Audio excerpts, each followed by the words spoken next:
Bible reading സാംസ് 45. എൻ്റെ ഹൃദയം ശുഭവചനത്താൽ കവിയുന്നു, എൻ്റെ കൃതി രാജാവിന് വേണ്ടിയുള്ളത് എന്നു ഞാൻ അറിയുന്നു. എൻ്റെ നാവ് സമർത്ഥനായ ലേഖകൻ്റെ എഴുത്തുകോൽ ആകുന്നു. നീ മനുഷ്യപുത്രന്മാരിൽ അതിസുന്ദരൻ, ലാവണ്യം നിന്റെ അധരങ്ങളിൽ മേൽ പകർന്നിരിക്കുന്നു. അതുകൊണ്ട് ദൈവം നിന്നെ എന്നേക്കും അനുഗ്രഹിച്ചിരിക്കുന്നു. വീരനായുള്ളോവേ, നിന്റെ വാൾ അരയ്ക്കു കെട്ടുക, നിന്റെ തേജസ്സും നിന്റെ മഹിമയും തന്നെ. സത്യവും സൗമ്യതയും നീതിയും പാലിക്കേണ്ടതിന് നീ മഹിമയോടെ കൃതാർത്ഥനായി വാഹനമേറി എഴുന്നള്ളുക.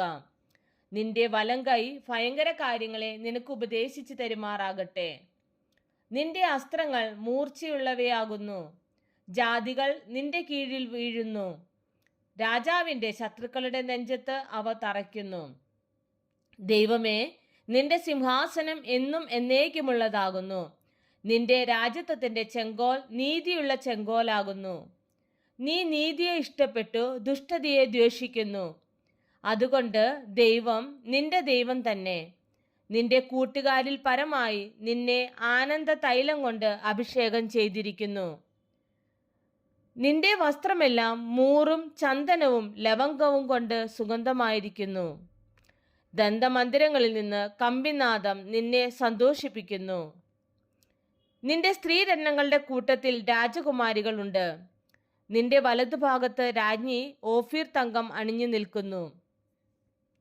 അല്ലയോ കുമാരി, കേൾക്ക, നോക്കുക, ചെവി ചായ്ക്ക. സ്വജനത്തെയും നിന്റെ പിതൃഭവനത്തെയും മറക്ക. അപ്പോൾ രാജാവ് നിന്റെ സൗന്ദര്യത്തെ ആഗ്രഹിക്കും. അവൻ നിന്റെ നാഥനല്ലോ, നീ അവനെ നമസ്കരിച്ചു കൊള്ളുക. സോർ നിവാസികൾ ജനത്തിലെ ധനവാന്മാർ തന്നെ.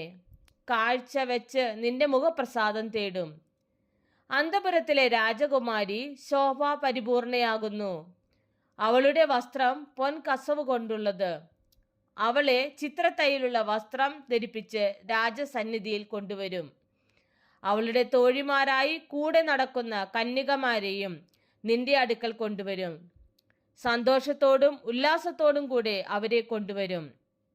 അവർ രാജമന്ദിരത്തിൽ പ്രവേശിക്കും. നിന്റെ പുത്രന്മാർ നിന്റെ പിതാക്കന്മാർക്ക് പകരമിരിക്കും. സർവഭൂമിയിലും നീ അവരെ പ്രഭുക്കന്മാരാക്കും. ഞാൻ നിന്റെ നാമത്തെ എല്ലാ തലമുറകളിലും ഓർക്കുമാറാക്കും. അതുകൊണ്ട് ജാതികൾ എന്നും എന്നേക്കും നിനക്ക് സ്തോത്രം ചെയ്യും.